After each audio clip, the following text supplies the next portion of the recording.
Comme promis, me revoilà. Alors, pour une chronique intitulée Des auteurs et des fans, si je ne m'abuse, c'est une référence à des souris et des hommes. Nous sommes lettrés ce soir, oulala. Alors, me revoilà pour parler d'un sujet qui me passionne absolument et qui est celui de l'auteur et de ses fans. Et pour ce faire, c'est une référence à Albizobis, pardon. Je vais évidemment utiliser mon dada du moment depuis un peu trop longtemps, l'attaque des titans et Hajime Isayama. Parce que l'anime vient de finir. Ah, bon, pardon. Préparez-vous, ça va être un peu bordélique. Et plein de citations. Dans les années 60, Roland Barthes, nous sommes lettrés, l'ai-je dit. Et oui, malgré tout, je vais commencer par citer le nom d'un grand homme blanc, a lâché une bombe dans le milieu de la critique littéraire avec l'article « La mort de l'auteur », qui, en parlant d'une lecture contemporaine d'auteurs classiques, allait à l'encontre de l'idée d'une nécessaire étude de l'auteur et de ses intentions, et remettait le lecteur et sa lecture au centre, avec l'idée qu'un auteur n'est pas le seul tributaire du sens d'un texte. Un auteur n'est pas seul garant du sens d'un texte, donc c'est digéré, c'est accepté, mais aujourd'hui, qui plus est, les auteurs ne sont plus isolés dans leur tour, seulement influencés et aidés par quelques proches, aussi littéraires qu'eux. Avec les réseaux sociaux, les auteurs échangent en effet directement avec les fans, qui de toute façon ne se gênaient pas pour aller braconner dans les terres privées et copyrightées des auteurs pour écrire leur petite fanfic, que l'auteur le veuille ou non. Ce braconnage, poaching en anglais, c'est une idée avancée par le Frenchie de Certeau et appliquée aux fan studies, donc à partir des années 60, 70, 80, par Henry Jenkins avec textual poaching. Textual poaching, pour donner une idée de l'orthographe. L'idée, c'est qu'aujourd'hui, je mettrai des références en description quand ce sera republié. L'idée, c'est qu'aujourd'hui, il n'y a pas qu'un auteur. On est tous un peu auteurs. Oh my god! Il reste néanmoins une dichotomie présente dans les fandoms. À chaque début de fanfiction, par exemple, les auteurs des fanfics écrivent un disclaimers, où ils expliquent que les personnages ne leur appartiennent pas, mais sont la création de J.K. Rowling, Tolkien and Company. Les fans critiquent des œuvres, puis se critiquent entre eux si leurs complaintes sont écoutées et appliquées de la mauvaise façon, mauvaise avec des air quotes. On continue de questionner les auteurs sur le sens de tel ou tel passage, de tel ou tel personnage, mais en même temps, rien n'empêche les fans de faire leur petite popote dans leur coin avec leur fanfiction. Néanmoins, les questions subsistent, un petit peu comme si l'auteur initial était seul détenteur des clés de compréhension de son œuvre. Alors que perso, en tant qu'auteur, on me donne parfois des interprétations cheloues de mes personnages, mais le plus souvent, on me dit des trucs et je me dis « Oh my god, c'est vrai, t'as raison, les lecteurs m'apprennent des trucs ». Évoquons aussi le fait qu'avec la dominance du copyright et le scandale de l'affaire Marion Zimmer-Wadley, auteure de fantasy, qui a été poursuivie par une fan dont elle avait voulu acheter une fanfiction pour la réécrire dans son canon, et donc il y a eu une poursuite judiciaire et tout ça, et ça a coûté de l'argent et c'était pas cool. Les auteurs sont plutôt frileux à l'égard de la fanfiction. Ils l'acceptent parfois, mais clament ne pas la lire. J.K. Rowling, par exemple, dit qu'elle accepte les fanfictions, mais elle ne les lit pas. Pourtant, ça lui ferait du bien de lire des fanfics. Il y en a des bien mieux que ce qu'elle écrit. Je dis ça, je dis rien. Ou alors, des auteurs refusent tout simplement que les fanfictions existent. Il y a Anne Rice, Robin Hobbs, etc. Donc, le rapport est compliqué. Et cette explication aussi, j'espère que vous suivez. Il commence à se faire tard, s'il vous plaît, ne décrochez pas, c'est intéressant, parce que là, on va passer à Isayama. Je n'ai pas encore parlé d'Isayama, l'auteur de l'Attaque des Titans, mon manga préféré. C'est un sacrilège. Je vais vous expliquer en quoi je trouve son rapport au lecteur intéressant. Et on va ensuite élargir ça à d'autres cas avec les camarades qui sont autour de la table et subissent silencieusement cette explication trop bavarde pour l'heure qu'il est. Déjà, soulignons que les mangaka ne sont pas des auteurs, ce sont des maîtres. J'ai l'impression qu'ils sont respectés et considérés plus comme des artisans que comme des sacro-saints auteurs, ce qui crée une nuance par rapport aux perceptions occidentales. Ils ont un atelier avec plusieurs assistants. Souvent, l'auteur de Gundam, Yukito Kishiro, par exemple, qui travaille seul, est une exception et non la règle. Il me semble aussi que l'auteur de Berserk n'a pas d'assistant. Et certes, les rapports sont très hiérarchisés, mais le manga est une œuvre collective. Médiatiquement, le mangaka admet également beaucoup plus l'influence de son responsable éditorial avec qui il y a une réelle collaboration. À côté, les BD périodiques occidentaux du type comics, les comics de super-héros, qui doivent également avoir un gros travail de responsables éditoriaux, mettent en avant des scénaristes auteurs tout-puissants, parce qu'on aime beaucoup les auteurs en Occident. Hein. Les auteurs, c'est bien. Pas forcément. Les lecteurs, c'est bien aussi. Ensuite, les mangaka sont beaucoup plus habitués à prendre en compte le lectorat. Déjà, c'est le lectorat qui va déterminer si une série se poursuivra ou non. Les sondages de popularité des personnages vont également décider s'ils seront mis au centre dans un chapitre ou pas. Un mangaka a son histoire en tête, nécessairement, mais il doit plaire au lecteur, et donc son histoire évolue en fonction de la réception. Du moins dans les grands magazines, il existe évidemment des mangas indés, de niche, etc. Parce que le manga, c'est pas que le shonen. Alors, est-ce que ça fait du manga mainstream une œuvre purement commerciale, sans valeur, car destinée à un public ? Sincèrement, je ne pense pas. Des voix sont entendues. Isayama a indéniablement une voix. C'est indéniablement un auteur, mais également un artisan, et également quelqu'un qui écoute son public. J'ai fait une présentation l'an dernier, à peu près à cette période-là, dans un colloque universitaire, sur la dimension queer qu'on trouve dans l'Attaque des Titans, que ce soit dans la réception des fans ou dans ce que présentait l'auteur. Et j'ai noté qu'il y avait un réel jeu de ping-pong à ce niveau entre les fans et Isayama. J'ai l'impression qu'il est très au courant de la réception de son œuvre et de ses personnages, et digère l'influence des fans co-auteurs, sans la rejeter et sans s'en moquer, ce qui est dans son intérêt. On lui demande quel genre, par exemple, à un panel, un fan lui a demandé quel genre de femme aimait un de ses personnages, Levi, et il a sous-entendu sa possible homosexualité, pour plaire aux fans de yaoi, ou peut-être parce qu'il avait ça en tête. Il n'infirme pas, mais il ne confirme pas non plus l'idée que ce même personnage ait emprunté la veste d'un autre personnage avec lequel il est shippé. Je ne sais pas si c'est suivable. En tout cas, il va dans le sens du fandom, mais en même temps, pas tout à fait. Quand le fandom insiste aussi pour savoir le genre d'un personnage, il va dire que le genre lui importe peu. Et il va aussi dire quelquefois qu'un personnage est non-binaire. Peut-être que c'était prévu au départ, peut-être que c'est l'influence du fandom, mais moi, quoi qu'il en soit, je suis content qu'il y ait de la représentation. Isayama n'est pas le premier à inclure des personnages queer dans le manga ou à refuser de donner à expliciter le genre d'un personnage. Je pense que c'est quelque chose qui est aussi vendeur là-bas, parce qu'il y a cette ambiguïté du genre qui est vraiment culturellement ancrée. Il y a eu ce genre de débat-réaction pour d'autres mangaka, je pense à Hunter x Hunter où le genre de Kurapika était questionné et Yoshihiro Togashi refusait de le confirmer. Néanmoins, à notre époque, avec un fandom mondial suivant en direct ce qu'il fait, Isayama a une pression plus conséquente et son habileté à intégrer les attentes des fans à son manga ou au méta autour de son manga, interviews, guidebooks, etc. C'est intéressant et encourageant, surtout pour ce qui est de la dimension représentation queer, pour ce qui me concerne. Et pour le coup, je trouve qu'il s'en sort beaucoup mieux pour ce qui est d'intégrer les demandes des fans que l'animé, les auteurs de l'animé, qui visent au plus mainstream. Et dans l'animé, le fanservice est vraiment beaucoup plus discret que ce qu'on trouve dans la majorité des shonen animés. Mais on va quand même intégrer dans l'Attaque des Titans des plans boobs and butts, ce qui est complètement déplacé dans un tel univers. C'est pour viser le cis-male otaku, supposé être le public lambda. Alors que l'Attaque des Titans a une fanbase majoritairement féminine, mais ça, les crocodiles sont bien gardés.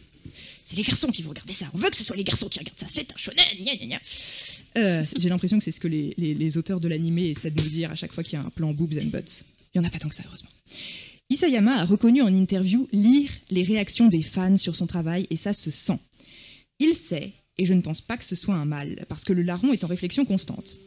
Il y a un truc aussi, c'est que la fin de SNK, de l'Attaque des Titans, pose question. Après la diffusion de l'animé, la première saison en 2013, Isayama a dit vouloir changer la fin de son œuvre, car le public s'était trop attaché à ses personnages pour qu'il continue vers un dénouement très sombre qu'il avait initialement prévu. D'interview en interview, son opinion a évolué. La plus récente mention qu'Isayama a fait en interview de la fin de l'Attaque des Titans statuait qu'en fait il n'était pas fixé, qu'il ferait comme il le sent. Soit il va plus dans le sens du public, soit il revient vers sa fin initiale, il ne sait plus trop, il n'est pas fixé. Donc les fans se questionnent et discutent de ça, de son interview. Ils en discutent en ligne. Les américaines fans de l'Attaque des Titans avec qui je discute en ce moment, qui ont l'air assez traumatisées par l'influence possible des fans sur des auteurs, le plus gros exemple que j'aurais, ce serait peut-être Arthur Conan Doyle, qui a été pressurisé par les fans de faire ressusciter son personnage, ce qu'il n'a pas du tout apprécié. Moi, personnellement, je trouve que les enquêtes après la mort de Sherlock Holmes ne sont pas forcément mauvaises, mais le gars l'a mal vécu, donc c'est mal que les fans prennent la place d'un auteur. J'ai l'impression que beaucoup de gens ont encore cette idée.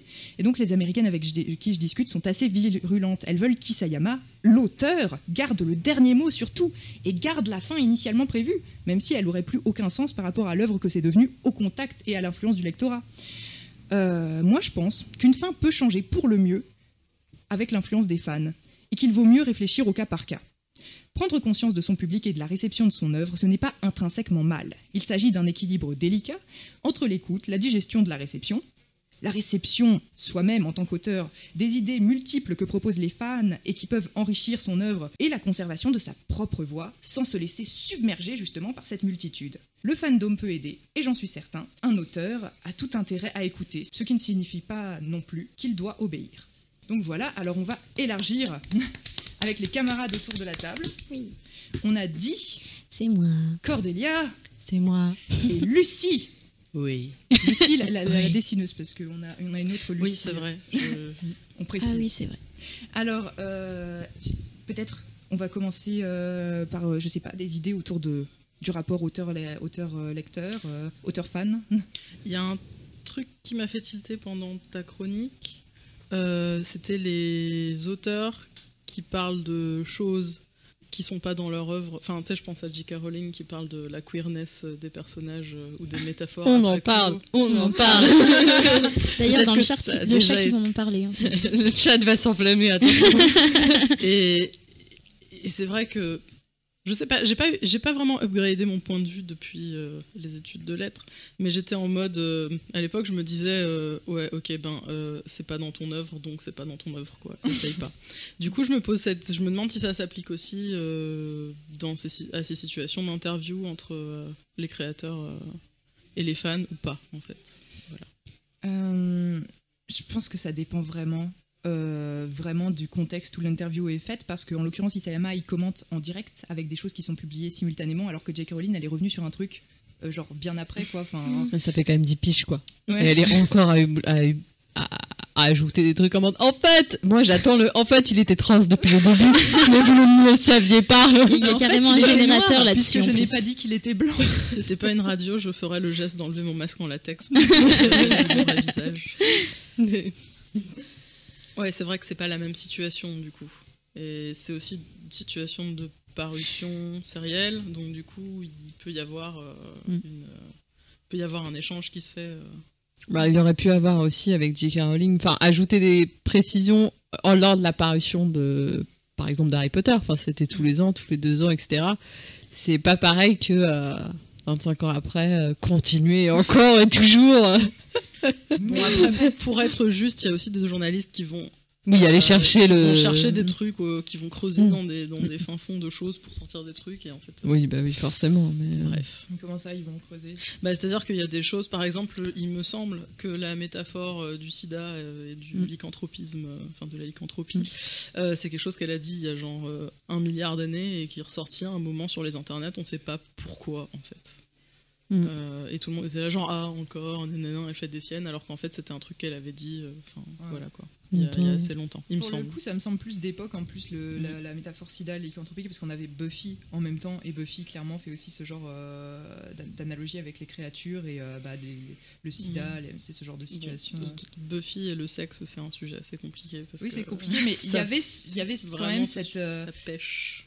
Il y avait cette idée-là qui était d'époque, en tout cas de l'époque où elle a écrit Harry Potter, donc ça me semblerait plus juste qu'elle l'ait écrit à l'époque, effectivement, que Dumby est gay. Quoi ? Se rapprocher du micro. C'est mieux là ? Aime le micro, il ne va pas te manger. Il faut parler tout doucement, mais très proche. Mais du coup, avec, on va dire, l'avancée qui dort. Du coup, avec l'avancée des réseaux sociaux, vous pensez pas qu'à la base, peut-être, elle avait eu l'idée de faire ça, mais elle pouvait pas vraiment en parler. Mais du coup, maintenant qu'il y a Internet et Twitter et tout ça... je trouve... Pardon, oui. Oui, vas-y, non, il n'y a pas de souci. Non, je trouve que dans le cas de J.K. Rowling, alors c'est complètement faussé parce que... mais c'est Marie qui l'a dit la dernière fois. Parce que j'y connais rien. Au moment où le 7e tome est sorti, elle avait le monde entier qui lui mangeait dans la main. et elle aurait pu mettre n'importe quoi. En vrai, tout le monde attendait tellement ce 7e tome. C'était un événement mondial. Les gens allaient attendre dans les librairies la veille, quoi. Enfin, c'était elle aurait pu mettre n'importe quoi en fait. Elle aurait pu faire ce qu'elle voulait. Enfin, et il y en a d'autres auteurs qui s'en sont bien mieux sortis sous la censure que J.K. Rowling et ses pauvres allusions toutes pourries quoi. Ça a l'air d'être un sujet qui revient très souvent, le J.K. Rowling bashing. We have a lot of feelings. D'auteurs qui s'en sont sortis. Je sais pas. Je trouve que par exemple Rebecca de Daphné. Bon, c'est pas sous la censure, mais enfin voilà, c'est Rebecca de Daphné du Maurier, donc qui est sortie. Je sais pas, c'est dans les années 40, c'est comme ça. C'est beaucoup plus... Enfin, le crypto-lesbien est tellement plus évident que le pseudo-crypto-gay de Harry Potter, quoi. Enfin, elle a fait bien mieux, et c'est le cas dans des tas d'auteurs classiques aussi, qui étaient d'ailleurs souvent gays Enfin, je sais pas trop à qui. Enfin, ouais, je sais pas, comme ça, je pourrais pas vous en sortir, mais il y en a des tas, des auteurs classiques Ouais, non, bien sûr. qui ont quand même foutu des persos. Ben, on va dire que de toute façon, la gestion de la sexualité et de l'amour dans Harry Potter, c'est pas tout à fait ça, quoi. C'est pas ça. Heureusement Déjà, qu'il y a il- les fanfics. Mais du coup, juste pour revenir un peu au sujet, Oui, vas-y. t'as parlé on parle un peu de Buffy. Je me demande, je me suis posé la question. J'avoue, j'ai pas fait de recherche, mais je me disais vu qu'on a une expert de Buffy ici, pour ce qui est justement du personnage de Willow, le fait qu'il est officialisé, le fait que c'était une relation lesbienne, mais avant ça aurait pu être resté du crypto parce qu'il y a quand même plein d'épisodes où tu sens qu'il se passe un truc, mais peut-être pas. Alors, je suis Est-ce pas qu'il y a eu hyper. une échange J'adore Buffy. Je veux dire, oui. J'adore Buffy dans des proportions extraordinaires et considérables. Après, je suis pas hyper au courant de la création du show en soi. Je sais qu'il a dû jouer des coudes pour qu'il y ait un bisou entre les personnages. Et je sais pas si c'était prévu au départ, mais le connaissant, je pense que oui. Enfin, connaissant la façon dont il écrit, Après, je tu pense que penses que la réception aurait joué un rôle parce que je sais, j'ai dû le lire quelque part, qu'il y avait des fandoms actifs au moment de la diffusion aussi sur Internet, l'internet des années 90. Mais le chip le plus hot, c'est Faith et Buffy de toute façon. Et du coup, Si, je dis, tu es sceptique, Non, mais j'essaie de regarde me la série. souvenir qui est ce personnage. Je sais pas pourquoi quand t'as C'est dit la Faith. Bad Slayer. C'est la Bad Slayer. J'étais persuadée que c'était genre une cousine de Buffy Et ou de quelque chose comme machin. ça. Genre, du coup, j'ai eu un petit what? non, c'est une Non. autre tueuse, mais du coup, Mm. est-ce que, je pense qu'il avait pris connaissance, des réactions parce que Joss Whedon, c'est aussi un créateur qui a l'air assez en phase avec la réception de ses œuvres. Ouais, même si il en a un peu trop soupé avec les Avengers récemment. Ah ouais. Mais j'ai trouvé ça intéressant parce que récemment, il a répondu à un commentaire Tumblr. Donc quand même, il est dans la communication, relativement, quoi. De quelqu'un qui lui disait, oui, ok, t'as fait des trucs de super-héros, mais est-ce que tu trouves pas qu'il y a un problème de fascisme inhérent au genre super-héros ? Et il a dit oui, d'ailleurs, c'est pour ça que la fin de Buffy est ce qu'elle est. On a le droit de spoiler Buffy parce que bon, c'est fini en 2003 quand même. Je pense que c'est bon. Oui, je pense que c'est bon. Donc à la fin, t'as plus un personnage élu, t'as toutes les Slayers potentiels qui se réveillent et qui ont le pouvoir d'être des Slayers. Et que pour lui, c'était sa solution, justement, au fait que tu peux pas mettre toute la responsabilité, donner tout le pouvoir à une personne. Et en termes d'échange, je trouvais ça intéressant qu'il parle de son taf récent sur les Avengers, qu'il avait fait un peu cringer, où il a pas pu faire tout ce qu'il voulait. Et pourquoi il revenait à des projets plus perso maintenant aussi, parce que pour le coup, c'est un créateur qui n'hésite pas vraiment à se passer de tout. J'ai pas beaucoup aimé Dr. Horrible Singalang blog parce que c'est un peu La femme dans le frigo, le musical. Le scénario, c'est ça. Mais il a fait ça pendant la grève des scénaristes, en se passant de toute la machine hollywoodienne pour monter son truc. C'est un peu mignon quand même. C'est un peu une soirée pyjama. Ouais, c'est ça, c'est cute. C'est un bon truc. Mais le scénario, j'étais genre, tuez-moi. Ah non, mais bon. Enfin bon. Et du coup, des auteurs qui ont vraiment une aussi grosse influence que lui, mais c'est peut-être parce que vraiment Joss Whedon a la réputation d'être un auteur nerd, donc forcément il reste en contact avec les nerds. On en a de plus en plus, mais en même temps pas tant que ça, il reste cette machinerie et cette distance peut-être. Tu veux dire dans les productions américaines du coup ? Américaines ou n'importe quoi. Je pense Alexandre Astier c'est quand même un peu enfermé dans une tour d'ivoire pour l'équivalent. Je trouve qu'il communique pas tant que ça. Ça dépend un peu des auteurs. Enfin, je sais pas. Il y en a. Enfin, je sais pas. Moi, je suis plusieurs auteurs sur les réseaux sociaux et ils sont hyper à fond, quoi. Enfin, après, c'est aussi toute une nouvelle vague qui a notre âge, en fait, qui a grandi avec Internet. Enfin, notre âge, qui ont entre 20 et 30 ans, qui ont grandi avec Internet et qui ont commencé en faisant des fanfictions sur Internet aussi, ou sur des forums, à poster leurs écrits, à se faire corriger les uns les autres, des trucs comme ça. Et en fait, du coup, qui gardent les mêmes pratiques, à s'intéresser à ce que disent les gens, à retweeter quand machin fait une vidéo sur le bouquin, à dire ah c'est cool machin, ou à discuter de tel ou tel personnage, telle ou telle représentation, et ah ouais c'est intéressant, peut-être que je ferai ça un jour dans un autre bouquin. Enfin voilà, c'est des gens qui, enfin la proximité avec le lectorat aussi s'instaure de fait parce que les nouvelles personnes qui font maintenant, qui rentrent sur la scène de la production, en fait on on grandit là-dedans. Oui, voilà. Je pense qu'il y a vraiment deux types de rapports. Enfin, il y a plusieurs types de rapports créateurs. Mais disons que le rapport le moins cringeant, c'est effectivement quand les créateurs ont la connaissance de la fan culture, en fait. Parce que, on va parler de Sherlock. Non, le point Sherlock. Non, le point Sherlock. Moffat. Non, mais juste par exemple, le fait que des journalistes fassent hyper mal leur travail et au lieu de poser des questions intéressantes aux acteurs, à chercher des fanarts et des fanfics hors contexte, c'est juste super dégueulasse pour les créateuristes du contenu en question. Et ça n'a jamais été fait pour être vu par les créateurs ni les acteurs. Et c'est juste en mode freak show, etc. Et ça, c'est genre la pire chose qui puisse arriver, quoi. Après, c'était le gros malaise. Il y a des créateurs qui, c'est quand même le réal. Je crois que c'est le réal de Star Wars Force Awakens qui avait retweeté un fanart peaufine, quoi. Un petit fanart peaufine, parce que c'était un espèce de. Enfin, il faisait un jeu avec d'autres potes sur Twitter, c'était genre mets une image, et puis il a foutu un fanart peaufine, et du coup l'internet était en mode. Officialisation.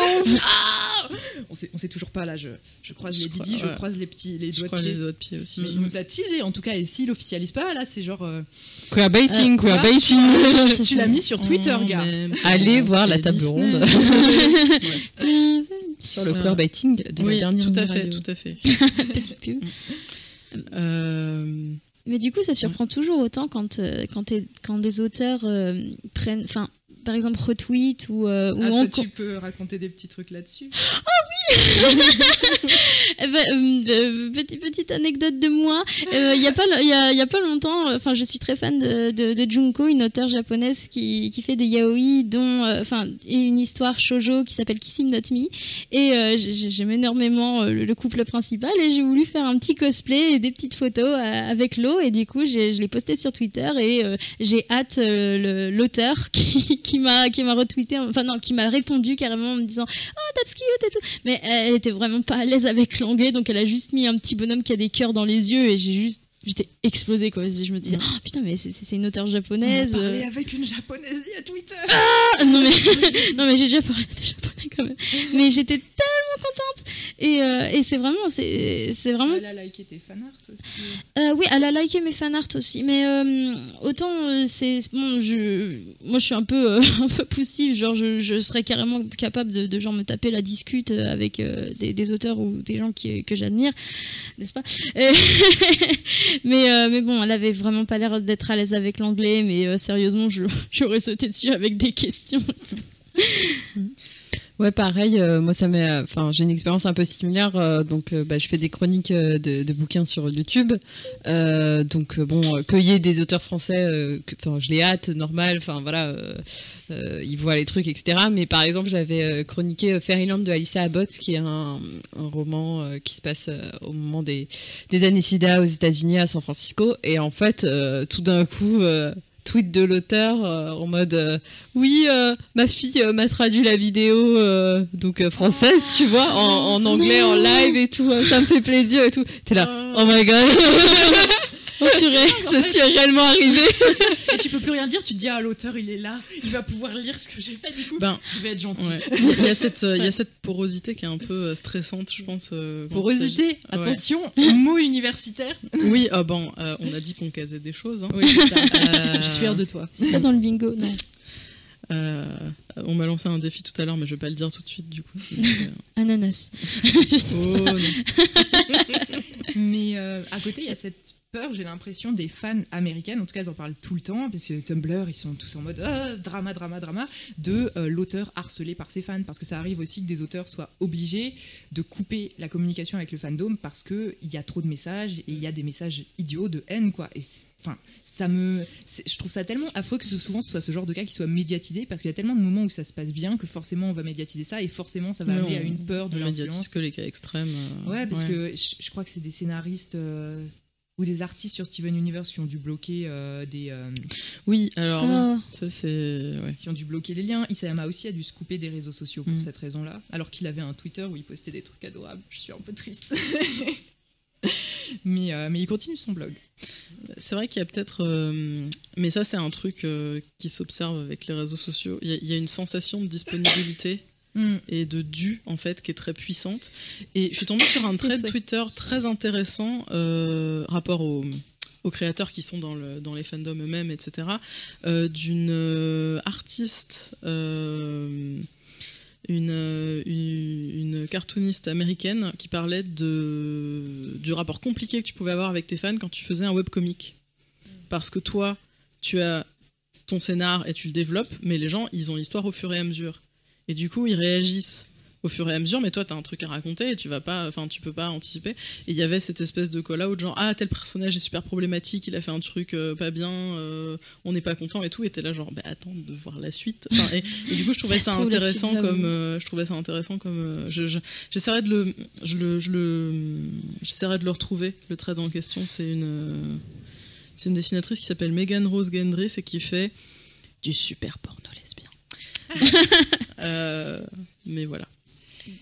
Du coup, j'ai une question. J'aime bien, j'arrive toujours au milieu en mode je sais pas les choses, bonjour, je suis là. Mais est-ce qu'il y a un webcomic où, genre, à chaque page, t'as par exemple, il se passe quelque chose, et à la fin, l'auteur dit est-ce que vous voulez qu'il se passe ça, votez ça. Est-ce qu'il voulait qu'il se passe ça, votez ça. Au départ, Homestuck, c'était comme ça. Mais ensuite, il a dû le faire évoluer autrement parce que ça prenait trop de temps, en fait, et le fandom décidait. Enfin, il avait du mal à faire décider le fandom, quoi. C'est complètement con parce que je suivais Homestuck et genre je pose cette question en fait. Au tout début, pour le coup, genre la première partie. Mais même par la suite, même s'il faisait plus voter, il est vraiment resté en contact avec les fans, et puis les fans sont très très productifs sur Homestuck. C'est assez incroyable. Des fois même, j'avais même pas besoin de lire Homestuck parce que les fans faisait des théories, expliquait complètement que cette page-là fait en 2009, il y a un écho en 2012 dans cette page-là. Là, pour le coup, c'est vraiment un témoignage du fait que on va pas apprécier une œuvre uniquement pour ce qu'en donne l'auteur, mais aussi pour tout le méta que vont construire les fans autour, pas forcément des fanfics, même si on peut aussi intégrer des fanfics à notre perception d'une œuvre, mais aussi pour toutes les interprétations qu'ils vont donner, qui même si elles s'avéreront pas forcément à la fin, vont influencer notre façon de percevoir le truc. C'est pour ça que je pense vraiment qu'on lit des œuvres qui sont des produits collectifs aujourd'hui, que l'auteur le veuille ou non, que ce soit concrètement collectif à la base ou non, parce qu'il y a toutes ces réceptions qui s'entremêlent aussi pour nous en tant que lecteurs, récepteurs d'une œuvre. Ouais, je suis d'accord. Désolée, je suis partie. Enfin, bon, c'est peut-être pas un problème. Je suis vraiment partie sur les webcomics dans ma tête, du coup, parce que il y a une temporalité partagée avec l'auteur et le public. Et il y a pas mal de webcomics assez connus qui se sont finis récemment. Bon, c'est tout en anglais. Désolée. Je pense à Girls with Slingshots, qui est très très bon, même si on le lit d'une traite. Et Octopus Pie aussi, et c'était des webcomics qui existaient depuis des années, et du coup le public en fait a un attachement particulier parce qu'ils ont eu l'impression de vivre le quotidien des personnages au jour le jour. Souvent c'est c'est soit une page, soit un strip, des choses comme ça, postés pratiquement tous les jours ou 3 fois par semaine, et du coup, il y a un cas vraiment de soutien mutuel entre l'auteur et le public qui est super intéressant avec le webcomic, parce que bon, le milieu de l'édition étant ce qu'il est aux États-Unis, la plupart de ces auteurs-là sont financés par leurs fans en fait. Ouais, avec les Patreon et. Ça me rappelle, excuse-moi, je suis un peu partie sur autre chose. T'as dit je sais pas ce que t'as dit exactement qui m'a fait penser à ça, mais j'ai vu sur Tumblr des fois il y a des Ask Me Anything, mais des fois avec une histoire qui va avec, et je sais plus du tout. Tu crées des métas. Il y a une auteure française qui a une petite BD yaoi adorable, ça s'appelle Say Yes Nabashi, qui fait des Ask où en fait je pense que ça se fait.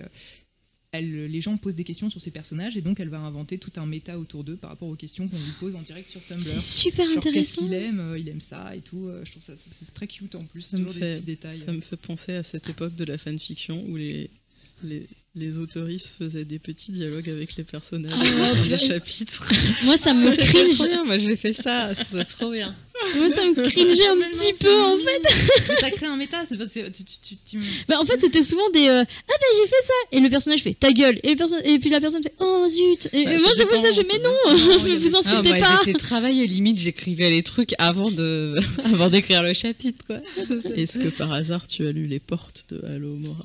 Non, mais c'était dans ma liste. Bon, je les ai jamais lus, mais ouais. Je sais pas si. Non, je pense que ça pourrait s'apprécier encore maintenant, ceci étant. En vrai, ouais. Ouais. Enfin, je le faisais encore il y a 1 ou 2 ans. Grosse ça fanfic marchait. française. La plus grosse fanfic Harry Potter française, je pense. Le Sérieux? secret d'Hermès. Non, la plus grosse fanfic. Je sais pas. C'était vraiment une grosse Bref, fanfic. ouais, c'est très longue. De quoi? Et avec un following de malade. Les portes de. Les Halo portes. Nora. Ah oui, je crois que c'est la. Ouais, elle est dans le top 3 Ouais, des plus non. longues. Ouais. C'est ça. Ah ouais, j'en ai jamais entendu parler. Mm.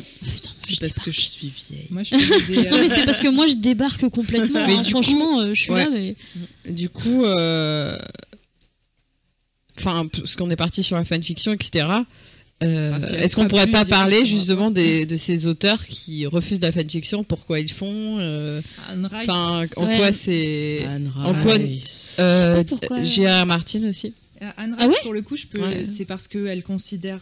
J'ai une amie donc à la fac qui est très très fan d'Anne Rice, qui a bossé dessus, qui m'a dit que c'est vraiment parce qu'elle considère son œuvre comme ultra personnelle et pour le coup c'est vraiment elle veut pas que d'autres limite j'ai Touche. envie de dire elle écrit pour elle et dans ce cas-là pourquoi elle a besoin d'un public quoi parce que le personnage de Louis c'est son mari, le personnage de Claudia c'est sa fille décédée donc vraiment c'est une thérapie par l'écriture et donc elle veut pas qu'on y touche quoi et ça lui ferait trop mal d'avoir des fanfics donc tu peux pas écrire sur Anne Rice Je pense pas qu'elle comprenne Oh. vraiment ce que c'est en fait. ouais elle Enfin, je dis ça. non mais si il y C'est a une sûrement- autre époque il y a aussi, un- Je viens hein, d'apprendre quelque chose. Là, tu m'as appris quelque Oui, chose. alors ça s'échange sous le manteau les fanfics des Vampire Chronicles. C'est Oui. vraiment un truc genre il faut montrer patte blanche.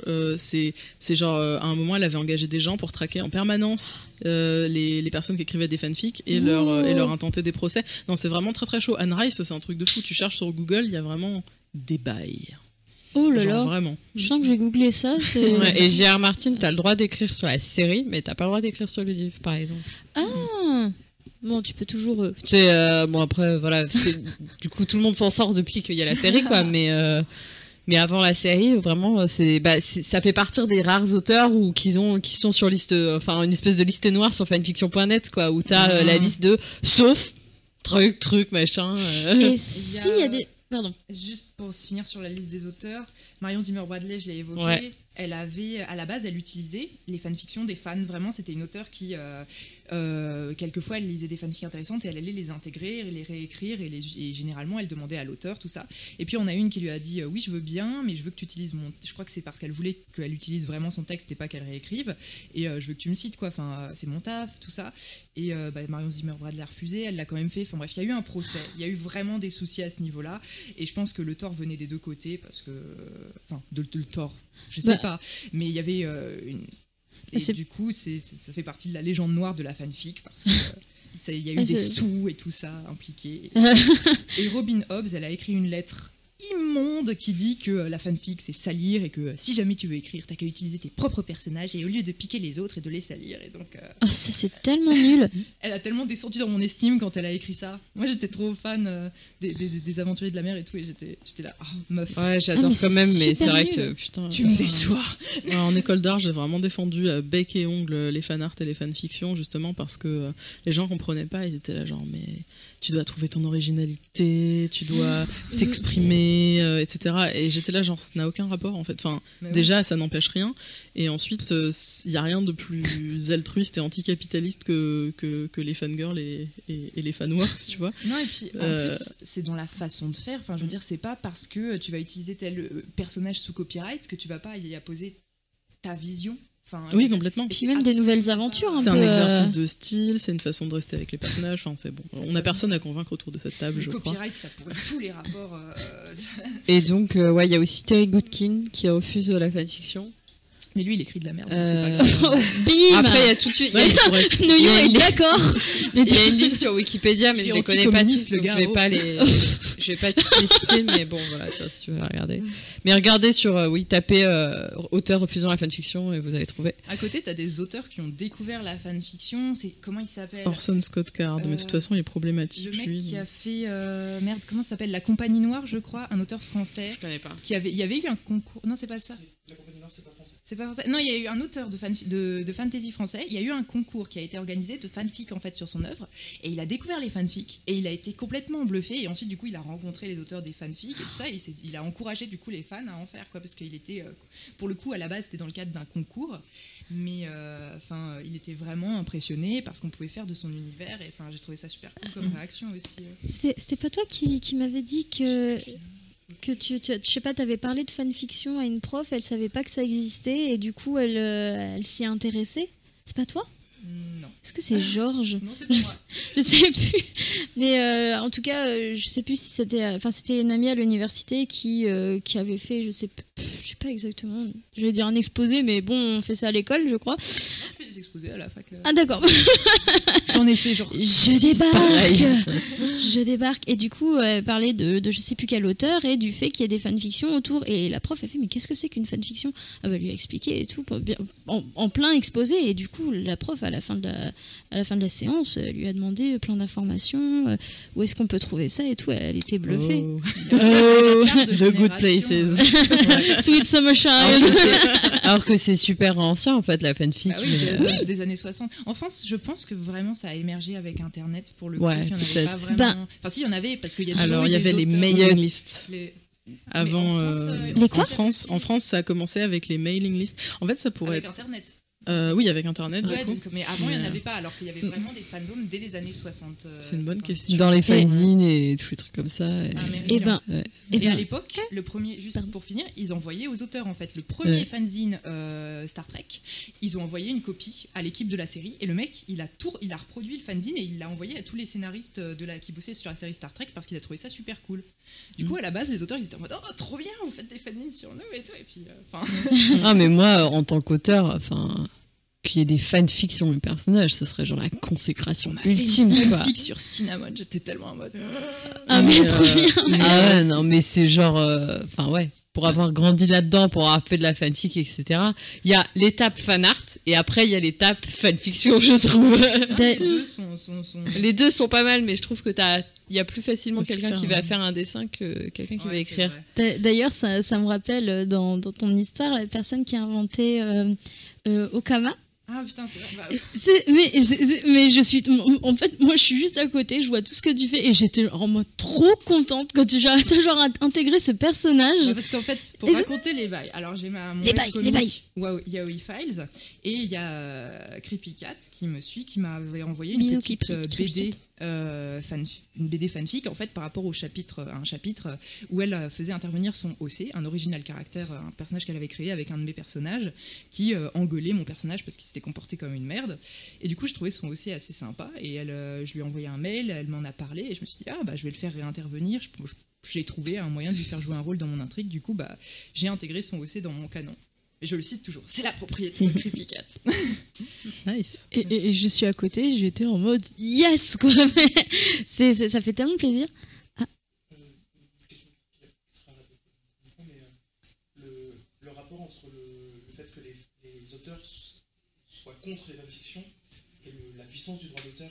Oui, c'est ça, le droit d'auteur, c'est... Ouais. Non, mais c'est juste que le droit d'auteur... Répète ce que j'ai dit. Noyo a parlé Du droit d'auteur et de la fanfic, Du droit en fait. d'auteur et de la fanfic. Concrètement. Ou du fanart, c'est... L'influence du droit d'auteur qui ferait que les auteurs n'aiment pas la fanfic. Dès que les sous sont impliqués, il y a des soucis avec la fanfic parce que c'est le domaine du gratuit, ça reste hyper subversif comme domaine. La fanfic est encore hors la loi, quoi. Même si les auteurs l'acceptent. Si c'est toléré, même si voilà, tu Mais, vends quand même tes fanzines, tes machins, etc. En vrai... Et il y a des conventions qui interdisent les fanarts, même si dans les faits, ils les acceptent quand même. MCM cette année. En vrai, MCM ils les interdisaient MCM. les années précédentes aussi, mais tu pouvais quand même les faire passer. Mais sous le manteau, quoi. Japan Expo aussi, en théorie, c'est interdit. Je suis Oui, très mais énervée. t'as une clause dans la loi française sur la parodie qui fait que la plupart des gens arrivent à tu vois, C'est de la noyer un parodie. peu. C'est de la parodie, C'est j'ai de fait la- une version triste. J'ai fait une version chibi. J'ai fait une version porn. Ouais, j'aime bien qu'ils disent ça, et genre en mode tu vas sur des stands professionnels et que tu retrouves des espèces de, tu sais, de grands posters avec des fanarts dessus qui sont piqués sur internet, enfin dans les fins fonds d'internet sans demander. J'ai imprimé un fanart, paye-moi 10 €. Ouais, non mais vas-y, achète ma Sakura avec un style de dessin complètement autre que celui du manga. Et je dis, Non, mais mais où est-ce même- qu'ils l'ont pêché ce truc-là? Ils l'ont demandé à l'auteur? Des images officielles, et enfin bref. Truc random J'ai, et tout. Je pense pas tant que ce soit un problème de loi. Je veux dire, le fait que certains auteurs soient coincés sur la fanfiction, je pense pas tant que ce soit un problème de loi que de personnalité et de vision. Après, je pense de- quand même que le copyright tel qu'il est aujourd'hui, c'est une loi qui est dépassée et que ça s'appliquait. Enfin, c'est relativement récent en plus, et on a l'impression que c'est gravé dans le Mhm. marbre. C'est comme la vision de l'auteur. L'auteur en soi, enfin, pendant des siècles, on a eu des auteurs qui étaient des artisans. Enfin, c'était pas le grand penseur, machin. Enfin, Oui, et puis bon, la religion, plus grand fandom du monde, quoi. Enfin, voilà. la religion, oui. Mhm. c'est ça. Et d'ailleurs, il y a eu des fanfics qui ont été adaptés en roman, mais juste en changeant les noms. Ouais, ça s'appelle Filling Out the Serial Numbers, et ça se fait depuis les années 80. La première fanfic où ça a été fait, c'était une fanfic de la série Starsky and Hutch, et c'était une fanfic. C'est devenu un roman original gay. Et ben, Intéressant. punaise, tu m'apprends quelque chose, parce que moi j'étais persuadée Moi, vraiment un que c'était. numéro de Yaoi Files où Cinnamon va parler. J'étais persuadée que la première c'était C'était Fifty. avant. Non, c'était même pas 50 Shades of Grey, c'était Twilight, parce qu'apparemment Twilight c'était une réécriture. C'était pas une réécriture de Vampire Diaries? Non. T'es sûr? Non, Twilight, elle a eu la vision en rêve. What? Bah oui, non, mais c'est connu. Et même l'acteur Robert Pattinson qui est hyper bitchy sur Twilight, et donc c'est très très drôle. Il faut alors allez voir le Tumblr qui s'appelle Robert Pattinson Hates His Life. C'est le best Et il Tumblr dit du monde. que, Stéphanie Meyer est timbrée parce qu'elle a eu cette vision en rêve. Il dit mais gaffe, hein, c'est quoi cette histoire? Non mais pourquoi je débarque autant? Qu'est-ce que je fais là? À chaque fois je suis en mode. Si on me filmait en ce moment, à chaque fois je suis en mode oh, c'est incroyable. Mais j'étais persuadée Mais tu que as du des coup réactions très gratifiantes. Et du coup, juste c'est très intéressant ce que vous The dites. serial number, l'expression, ça veut dire gratter les numéros de série. Donc basiquement, t'enlèves ce qui fait que. T'enlèves les prénoms, la couleur des cheveux. Alors- C'est bon. Alors je À la retourne. place, tu mets Anastasia Steele et. Parce que moi je pensais à Mortal Instrument. aussi. Ah oui, Mortal Instrument, parle-nous. de Alors, Mortal. parlons de Mortal Mais- Instrument. Attends. Non, ouais, je voulais juste. Pardon, vas-y. Enfin, ça me fait toujours le côté la fanfiction. Enfin, je sais pas. Si tu, en changeant que les noms, en fait, c'est plus de la fanfic. Je trouve que c'est une mauvaise fanfic, mais. Non, mais tout à fait, je suis tout à fait d'accord. Enfin, je veux dire, tu peux si pas ça, faire si- ça, en fait. en vrai, les bonnes fanfictions, si tu changes les noms, en vrai, il reste l'univers, il reste tout un tas de trucs, quoi. Si tu Alors si changes c'est pas, tu peux bon, pas après faire tout l'UA, comme c'est aussi sympa, mais je sais pas. Ça m'a toujours le fait que ce soit possible, et j'ai essayé parce que j'écrivais sur des OC, donc je me disais bon, je vais juste changer 2-3 trucs, ça va faire un original, mais en vrai c'était tellement imbriqué, le contexte était tellement fort que ouais, non, en fait on va laisser Non, tomber. mais la même chose, Ça joue aussi sur j'avais essayé aussi de transformer des fanfics en récits originaux, et en fait j'y arrivais pas parce que de toute façon c'était fait pour être de la fanfic et ça perdait toute sa valeur à partir du moment où Puis il y a l'investissement émotionnel que tu as déjà dans les personnages à la base, et tu arrives avec ça dans la fanfiction aussi. Et c'est pas pour dévaluer la fanfiction, mais c'est quand même hyper particulier. C'est un peu, je sais pas, l'autre jour on parlait du fait qu'on aimait bien les récits érotiques où les personnages sont déjà en couple, ils ont une complicité. Et j'ai l'impression qu'il y a un peu ce truc-là aussi, où tu arrives dans un univers avec lequel tu as déjà des affinités, quand tu es dans une fanfic, et que quelqu'un te donne un autre goût de ça, enfin un autre angle, une autre vision, et que finalement ça peut pas se tenir tout seul parce que par définition c'est rebondir sur une œuvre.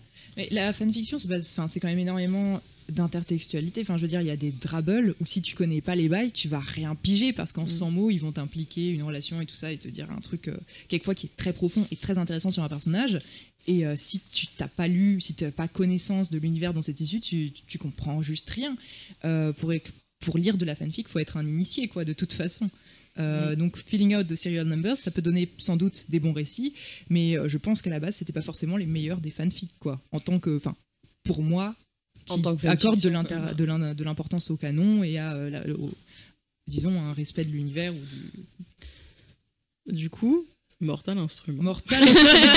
D'ailleurs, On Georges n'a en même pas parlait eu la de dernière point fois. Moffat. Faudra qu'on re-ait C'est le vrai, point c'est Moffat. vrai. Moi, c'est vrai que D'ailleurs, ils ont proposé d'ajouter dans le bingo le point Bash J.K. Rowling et Bash Sherlock. Bash Moffat surtout. On Mort. peut aussi bâcher l'autre, là, comment il s'appelle, Marc Gatiss, parce que franchement.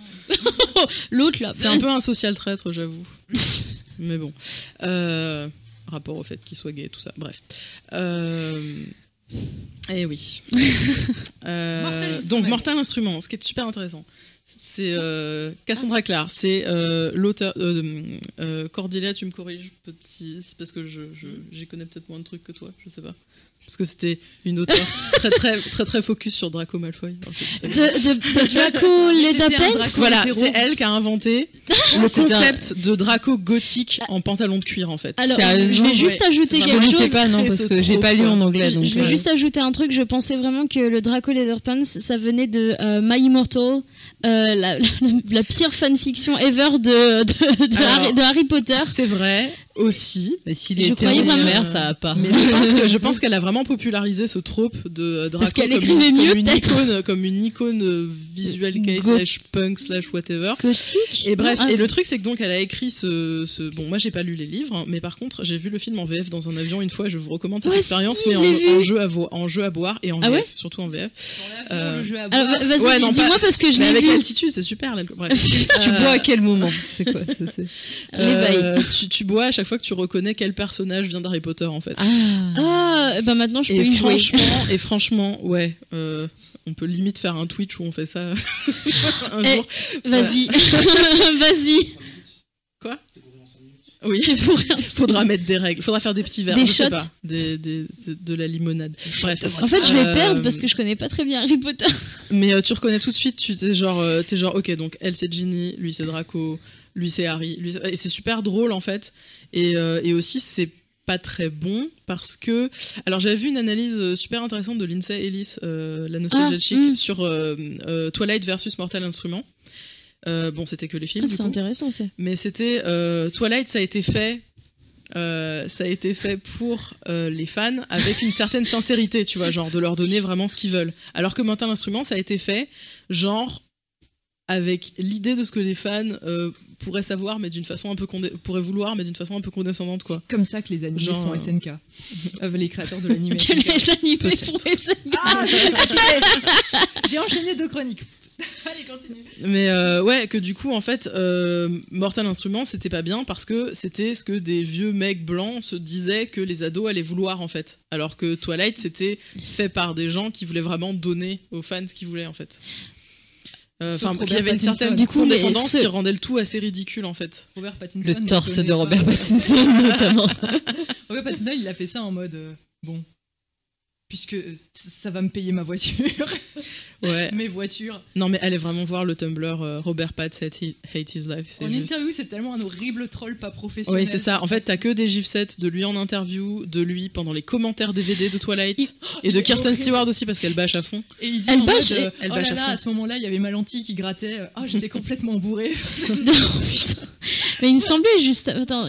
Ah, mais du coup, mais je suis mais vraiment rien parce que j'ai cru qu'on m'avait dit que justement Kristen Stewart trouvait qu'il était vraiment pas professionnel, qu'il à force de cracher dessus. Ça se sent pour le coup. Elle est peut-être, elle critique aussi Toilette, mais il y a des images d'interview où il la saoule quoi, parce que le gars, Mais oui, vraiment, il mais troll comme un. Non, mais du coup. Alors qu'elle, elle est un peu pro quoi. Mais du coup, quand on me disait ouais non mais ils sortent ensemble pour de vrai dans la vraie vie, j'étais là, je les regardais, je me dis ils ont aucune alchimie, il a l'air de la faire chier. Je dis Bah, oui, comme dans le I'm film, like en fait. so gay.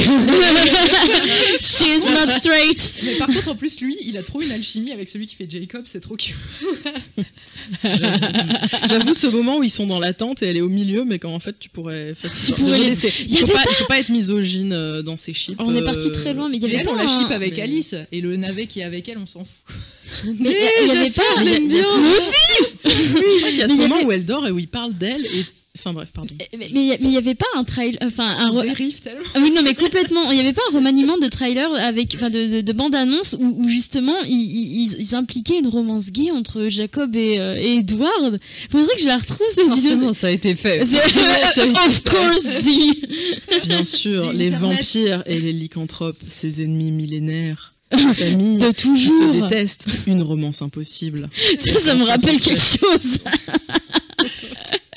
Ouais, désolé. on a dérivé. pas eu de point Moffat. Je pense vrai, que c'est c'est important vrai. d'avoir un petit point Moffat.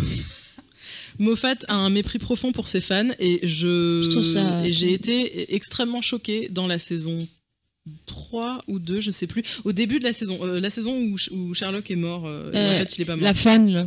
Oui, la fan. Il était Et en mort, mais en plus- fait, il était pas mort. Et il y a une fan gothique, et en plus cette actrice est extraordinaire. C'est la meuf de C'est l'actrice My qui Mad joue Fat dans Diary. My Mad Fat Diary, qui est une série extrêmement trigger warning, mais que je recommande parce qu'elle est géniale. Et donc elle était hyper contente de jouer dans Sherlock, mais il l'a vraiment utilisée pour se moquer des fans, genre ouais regardez c'est une gothique obèse qui voudrait que Sherlock et. que Sherlock Moriarty. et Moriarty se soient embrassés sur le toit quoi. Et j'étais là genre Moffat. Mais à côté, c'est marrant parce que Oh. du coup, j'avais interviewé les showrunners et donc Julia, qui est des youtubeurs, qui est fan de Moffat, m'avait envoyé une petite interview de Moffat où justement, il disait qu'il encourageait vachement les fanfics parce que lui, il se considérait à la base comme un auteur de fanfic. Et pour le coup, là, ces propos-là, j'ai trouvé ça hyper touchant, mais c'est dingue qu'il y ait cette espèce de dualité Mais du. tu m'étonnes, il fait des fanfics de merde avec Doctor Who. Oula, unpopular opinion. Il a redcon tout Doctor Who, tu Mais m'étonnes. il a fait des bons épisodes. Il y a sous des bons Davis. épisodes. Je Ouais, sens que non, le mais. chat va me détester. La bibliothèque des ombres. Mais en fait, sous Trop Davis, il a écrit les meilleurs épisodes de Doctor Who, mais en fait, dès que tu le laisses le contrôle tout seul, c'est plus Il fait de possible. la merde. Le gars, il est bon en C'est one genre, shot. je pilote mais- mal, je pilote plus. Le gars, il est bon en one shot parce qu'il fait des épisodes où t'as un reveal et un payoff. Ouais. Mais s'il essaye de faire ça sur 5 saisons, et ben ça fait juste. Ça fait chier. Je vais faire un Regarde, c'est reveal trop qui sort beau de et tout. nulle part pour le Et, 50e ouais. anniversaire et tout. Oh, c'était rigolo quand même. Mais. Je sais pas parce que j'ai pas regardé parce que j'aime pas souffrir. Je suis pas venue ici pour souffrir, ok? Ah, ça Si, va faire une fangirl ridiculisée dedans en plus, la meuf Ouais. avec l'écharpe de Tom Baker et tout. Ouais. Ouais, mais c'était cool. La fangirl Il y avait des côtés ridiculisée. Il y avait des côtés. C'est cool. marrant parce qu'il y a des gens qui sont allés chercher des commentaires de Moffat quand il était fanboy de Doctor Who sur des forums, il me semble. Et que en fait, tu vois qu'il avait déjà des théories qu'il a réussi à foutre dans sa version, dans sa version maintenant qu'il est showrunner en fait. Mais en fait, j'ai l'impression que c'est un fan aigri, tu vois, parce que Oui. il y a toujours une espèce Un de fanboy, quoi. dichotomie aussi entre. Je sais que Doctor Who, c'est un des rares fandoms avec une majorité de fans mecs, et le fait que maintenant Doctor Who, avec la nouvelle série, il y a eu vraiment une vague de fangirls avec la nouvelle série qui shippait à la base Rose et le 9e Docteur, ça a dû aussi l'énerver parce que j'ai l'impression les meufs sont entrées dans le Only Boy Club, le seul club de mecs C'est pas- fanfickers. ouais, c'est pas faux. Et du coup, enfin, il va encourager peut-être les fanfics sérieuses, je fais des grosses air quotes, qui vont pas se baser sur la romance, qui vont uniquement faire des théories sur l'univers et tout, et à côté, les fangirls, si tu fais que du ship, n'approche pas. Né. C'est pour ça qu'il a fait les personnages féminins les moins intéressants possibles pour qu'on n'ait pas envie de les écrire, c'est ça. Bon, désolé, je suis vraiment très aigrie sur ce sujet. J'aimais Voilà. bien River à la base. De quoi River, j'adore. River. Quoi. Mais Mais bon, à sur sa la fin, fin est tellement pourrie. Bah, River dans l'épisode de la bibliothèque. elle de la est super, bibliothèque, River. Oh, Ouais. alléluia. ouais. Hélas. We could have had it all. Il va falloir C'était conclure, quoi je le crois. thème de l'émission en C'était fait les là fans C'est des auteurs et des les fans, fans, donc les on a fans. laissé des fans parler, voilà. Ah, c'est tout. on est C'est super parti intéressant tellement loin. parce que Moffat, du coup, ça peut faire une conclusion. Moffat était un super fan à la base et il a eu accès aux matériaux Il a fait de la merde. et il en a fait du canon finalement et c'est intéressant cette espèce de cycle. Mais en Ouais, même mais c'est temps, un mec, il faut laisser les méprise meufs les. Parce qu'à côté, je pense que par exemple pour les jeux vidéo, BioWare, Overwatch et tout, enfin, il y a une grosse écoute du fandom pour des inclusions de personnages queer et tout, et ils envoient chier les dude bros du Gamergate qui vont leur dire oh non, vous faites trop de personnages gays et tout. Écoute, t'as qu'à pas jouer. Non, T'as mais- tout le reste des jeux AAA, dude, en fait. Ouais, si, c'est tu ça. veux, si tu veux de l'hétéronormativité. Non, mais pour le coup, il y a vraiment un T'as tout le intérêt reste, à ouais. écouter Ouais. le fandom en termes de représentation aussi. Oui, oui, bah il y avait la pose de Tracer là, Ouais. la pose de Tracer qui était OOC et qu'ils ont changé. La avant pose que- boobs and butts Ouais. professionnelle. Mais ils l'ont changé non pas parce qu'elle était sexuelle, mais parce qu'elle était OOC par rapport au personnage. Parce que par exemple, Widowmaker, elle avait des poses sexuelles, enfin sexualisées, mais c'est Ça une va avec caractère le pour elle, parce que personnage, c'est la ouais. séductrice, machin, tu vois. Et, Celle qui parle comme ça. et du coup, je trouve ça encore Je suis très française. plus génial Annecy, pardon. Je m'en remettrai jamais. Je m'appelle Amélie et je viens d'Annecy. Je suis une tueuse professionnelle. Je J'adore- viens j'adore- d'Annecy. J'adore le Mont d'Or. Je sais pas du tout si c'est un fromage de la région, je m'excuse. Pardon les gens d'Annecy. Voilà. Vous êtes des tueurs professionnels. Big up à tous les gens qui sont au festival en ce moment. Donc oui, j'avais un point. Donc oui, ils ont changé. Comme Il a eu accès aux matériaux, il a fait du caca, voilà, c'est tout. on parlait pas d'Overwatch. Là, on parlait d'Overwatch et non. le fait que Tracer déconnecté, c'était leur là. personnage mascotte et qu'il l'ait rendu queer, c'est encore plus génial, je trouve, parce que c'est avec elle qu'ils ont introduit le jeu avant que le jeu sorte. Et du D'accord. coup, c'est vraiment cool qu'ils aient à la fois écouté le public en disant non, ouais, nous non plus, on n'était pas sûrs sur cette pause, on va la changer. Ce que je trouve cool, c'est qu'on montre aussi, par ce fait que les fans influencent, que la fiction n'est pas l'idée qu'on en a quand on étudie les fictions classiques, une œuvre arrêtée dans le temps, qui ne peut pas être changée, qui ne peut pas évoluer avec la réception des lecteurs aussi, alors que les sens changent au fur et à mesure des réceptions. Un lecteur du 19e siècle ne va pas du tout percevoir, je sais pas, un bouquin de la même façon, un Arsène Lupin de la même façon qu'un lecteur du 21e siècle. Et quand on voit qu'un personnage qui a été ça, ce personnage sexuel Boob and the Butt, évolue en personnage queer, ça nous montre que c'est une perpétuelle construction qu'on peut aussi influencer. Et je trouve ça hyper intéressant parce que du coup, la notion même de fiction change aussi. Enfin, Ouais, même si après, bon, je sais pas si. Enfin. Ouais, je connais pas assez Overwatch pour parler de si c'est du coup de la fiction ou pas. Mais... On a Non, quelqu'un qui alors s'y connaît. la table ronde est terminée. on attend le point Overwatch, no. Ça va être ma chronique, merci. Non, mais du coup, c'est quoi la question? Non, il n'y a pas de Vous question. pouvez répéter la question. Non, parce qu'on parlait de fiction et de rapport entre la fiction et l'auteur. Et comme Overwatch, c'est. Il y a un Sont très background, il y a un background. véritable Ouais. qui est canon. Il y a un canon dans le jeu, mais qui n'est pas le jeu. Il y a un canon dans le jeu qui n'est pas le jeu. Je répète au cas où ça n'aurait pas été entendu Mais du coup, au juste, micro. c'était Du coup, juste c'est spécifique comme Overwatch. situation. Mais en tout cas, dans l'échange avec les fans, c'est intéressant. Ouais, je voulais juste conclure en fait parce que si on finissait sur Moffat, ça aurait été en mode ouais, c'est un fan qui a réussi mais il a fait du caca. Moi, j'ai envie de dire, il y a des fans qui influencent aussi les créateurs et ça donne pas du caca. Donc Donc ça c'est fait cool. du bien. Ouais. Ça Et on fait se Ouais. retrouve avec des fans qui font des super trucs, genre Steven Universe. Avec Oui. des super références à Utena dedans et des choses comme ça. Il y a plein de références. Oui. Ouais. Pardon. Je suis très enthousiaste. La France, please, donne leur chance aux gens de moins de 40 ans, s'il te plaît. Ouais. Oui, voilà. C'est ça la conclusion. Enfin, si vous voulez en faire une autre, voilà. Mais